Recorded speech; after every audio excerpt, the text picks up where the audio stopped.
Hello everyone, welcome to Inspired Away. My name is Roshni. So let's start now.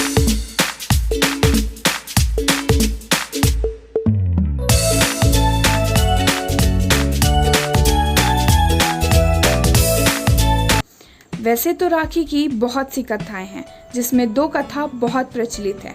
पहली कथा राजा बलि की है।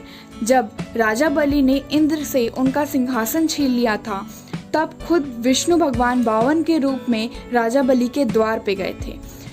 तब राजा बलि का ये नियम था कि कोई भी उनके द्वार से खाली नहीं जाता था। राजा बलि ने बावन देव से कहा कि आप कुछ मांग लीजिए। तब बावन देव ने कहा, मुझे 3 पग भूमि चाहिए।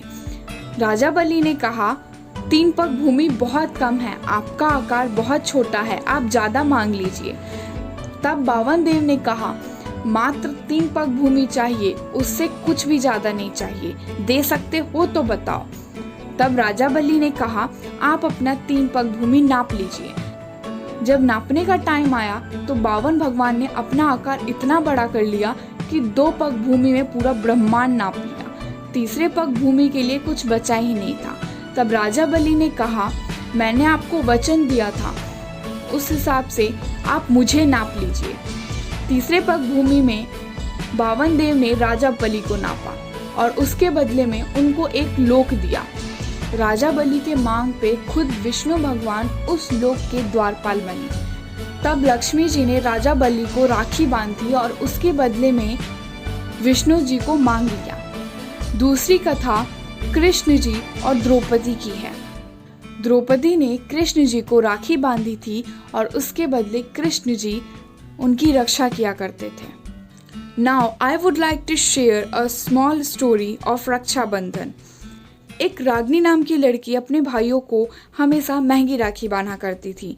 कभी 200 की, कभी 300 की, कभी 500 की भी बांधती थी और ये बात वो सबको बहुत खुशी खुशी बताती थी।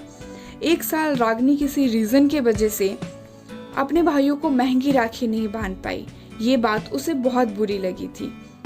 इस कहानी से मेरा मतलब इतना ही है कि राखी को कभी पैसों से नहीं तोलना चाहिए। राखी चाहे 100 की हो, 50 की हो, 10 की हो या 5 की हो, राखी तो राखी होती है।